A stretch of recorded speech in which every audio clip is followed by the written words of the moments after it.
Padma barrage এক মহাপ্রকল্পের স্বপ্ন ও সম্ভাবনা। আচ্ছা, ভাবুন তো, একটা মাত্র প্রজেক্ট, হ্যাঁ ঠিকই শুনছেন, শুধু একটা মাত্র মেগা প্রজেক্ট কি পারে আমাদের দেশের পুরো কৃষি ব্যবস্থা, মৃতপ্রায় নদী আর কোটি কোটি মানুষের ভবিষ্যৎ একেবারে বদলে দিতে। আজকে আমরা এমন একটা বিষয় নিয়ে কথা বলতে যাচ্ছি যা শুধু ইট পাথরের কোনো কাঠামো নয়, বরং আমাদের টিকে থাকার এবং সমৃদ্ধির একটা বিরাট স্বপ্ন।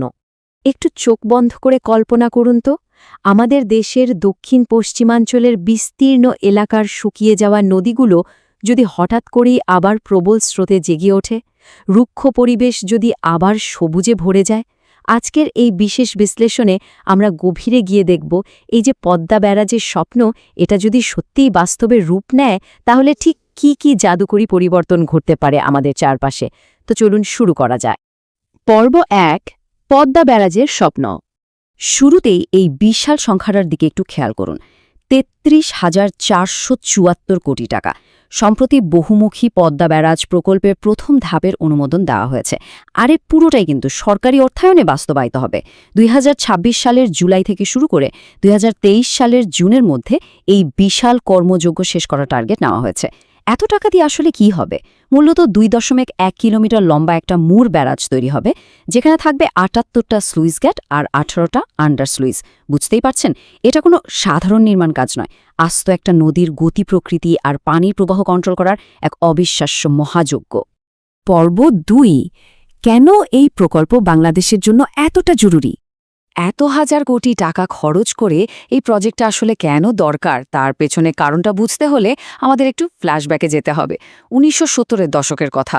ভারতের পশ্চিমবঙ্গে তৈরি হলো ফারাক্কা ব্যারাজ।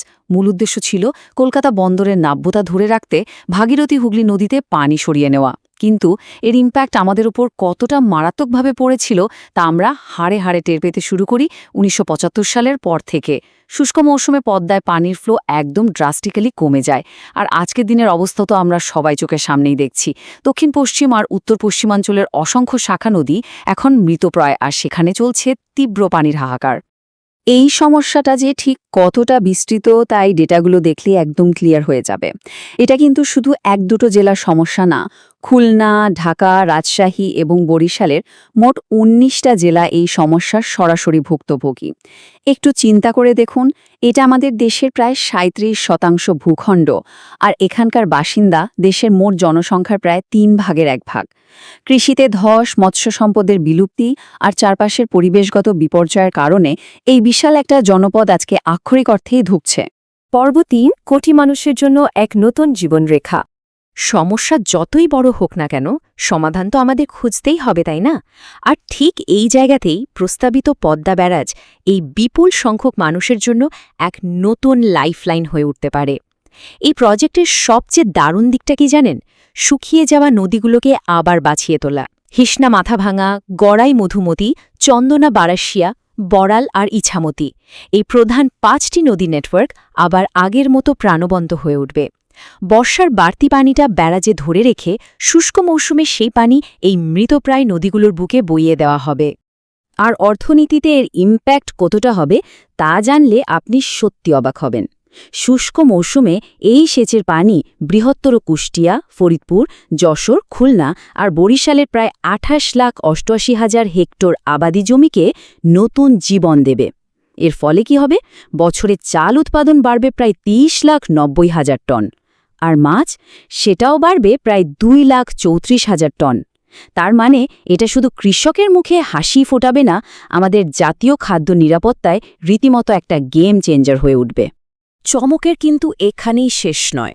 কৃষি ছাড়াও এই প্রজেক্ট থেকে বছরে প্রায় ৮,০০০ কোটি টাকার মতো ইকোনমিক আর সোশ্যাল রিটার্ন আসার কথা বলা হচ্ছে। শুধু পানি নয়, ব্যারাজের মূল অংশ আর গড়াই অফটেক মিলিয়ে মোট ১১৩ মেগাওয়াট ক্লিন বা পরিবেশবান্ধব জলবিদ্যুৎ তৈরি হবে। ব্যারাজের ওপর দিয়ে সুন্দর রাস্তা হবে, টানা হবে গ্যাস আর বিদ্যুতের লাইন, সাথে নৌ যোগাযোগও হবে সুপার ইজি। সোজা কথায়, এটা একই সাথে একটা বহুমুখী ট্রান্সপোর্ট আর এনার্জি হাব হিসেবেও কাজ করবে। পর্ব ৪, সুন্দরবন রক্ষা। অর্থনৈতিক উন্নয়নের কথা তো অনেক হলো, কিন্তু আমাদের দেশের সবচেয়ে বড় প্রাকৃতিক ঢাল সুন্দরবনকে তো ভুলে গেলে চলবে না। সমুদ্রের আগ্রাসী নোনা পানি দিন দিন ভেতরের দিকে ঢুকে পড়ছে, যা সুন্দরবনের গাছপালা আর জীববৈচিত্র্যের জন্য এক বিশাল রেড অ্যালার্ট। মিঠা পানির অভাব এই বিপদকে আরও বহুগুণ বাড়িয়ে দিচ্ছে। কিন্তু পদ্মা ব্যারাজ হলে শুষ্ক মৌসুমে অন্তত ৫৭০ কিউসেক মিঠা পানির ফ্লো নিশ্চিত করা যাবে। এই বিপুল পরিমাণ মিঠা পানি তখন বঙ্গোপসাগর থেকে ধেয়ে আসা ওই নোনা পানিকে একেবারে ধাক্কা দিয়ে পেছনে ঠেলে দেবে। আর এভাবেই আমাদের গর্বের ম্যানগ্রোভ ফরেস্ট এক নিশ্চিত ধ্বংসের হাত থেকে বেঁচে যেতে পারে। শুধু কি তাই, যশোরের ভবদহ এলাকার মানুষের ওই দীর্ঘস্থায়ী যন্ত্রণার কথা একটু ভাবুন। বছরের পর বছর ধরে তারা কি ভয়াবহ জলাবদ্ধতার শিকার। এই প্রজেক্টের আওতায় নদী খনন আর ড্রেনেজ সিস্টেম ইমপ্রুভ করার মাধ্যমে আশা করা হচ্ছে ওই এলাকার মানুষ অবশেষে এই অভিশাপ থেকে মুক্তি পাবে। পর্ব ৫, সম্ভাব্য চ্যালেঞ্জ ও ঝুঁকি। এতক্ষণ তো আমরা অনেক আশার কথা শুনলাম, কিন্তু মুদ্রার তো একটা উল্টো পিঠও থাকে। এখানকার সবচেয়ে ক্রিটিক্যাল পয়েন্টটা হলো, এই ব্যারাজ কিন্তু কোনো জাদুর কাঠি নয়। বুয়েটের পানি বিশেষজ্ঞ অধ্যাপক মাশফিকুস সালিহিন ঠিক এই ব্যাপারটাই মনে করিয়ে দিয়েছেন। পদ্মার মতো এত বড় এবং পাগলাটে স্বভাবের নদীর গতি প্রকৃতি সারাক্ষণই বদলায়। তাই এই প্রজেক্টকে যদি আসলেই টিকিয়ে রাখতে হয়, তাহলে continuous study, latest data analysis আর অত্যাধুনিক প্রযুক্তির ব্যবহার একদম মাস্ট। এটা আসলেই অনেক হাই রিস্কের একটা কাজ, যেখানে একটু ভুলের মাসুল হতে পারে অনেক বড়। পানি বিশেষজ্ঞরা খুব স্পেসিফিক কিছু আশঙ্কার কথাও তুলে ধরেছেন, যেমন ধরুন উজানের প্রভাব। ফারাক্কা ব্যারাজের অভিজ্ঞতা থেকে আমরা দেখেছি, ব্যারাজের উজানে পলি জমে নদীর তলদেশ ভরাট হয়ে যেতে পারে। এর ফলে পাংশা থেকে শুরু করে ১৪৫ কিলোমিটার দূরের রাজশালী পর্যন্ত কিন্তু বন্যা আর নদী ভাঙনের ঝুঁকি মারাত্মকভাবে বেড়ে যাওয়ার আশঙ্কা আছে। এরপর আসে ভাটির এলাকার কথা। ব্যারাজ দিয়ে যদি আমরা দক্ষিণ পশ্চিমে প্রচুর পানি সরিয়ে নিই, তাহলে মেঘনা মোহনা বা মধ্যাঞ্চলে পানি প্রবাহ কমে যাবে। ফলে আড়িয়ালখাঁ নদীতে পানি সংকট আর মেঘনায় লবণাক্ততা বাড়ার একটা সমূহ সম্ভাবনা থাকে। আর হ্যাঁ, কূটনীতিক ইস্যুটাও তো আছে। অনেকে মনে করেন এই ব্যারাজ বানালে গঙ্গার পানির ন্যায্য হিস্সা আদায়ের নেগোসিয়েশনে আমাদের অবস্থান কিছুটা দুর্বল হয়ে পড়তে পারে। পর্ব ৬, পানি নিরাপত্তার ভবিষ্যৎ। এত সব সম্ভাবনা আর চ্যালেঞ্জের ভিড়ে আমাদের ভবিষ্যৎ পানি নিরাপত্তার আসলে কি হবে, এর উত্তর পেতে হলে আমাদের একটু বড় পিকচারটা দেখতে হবে।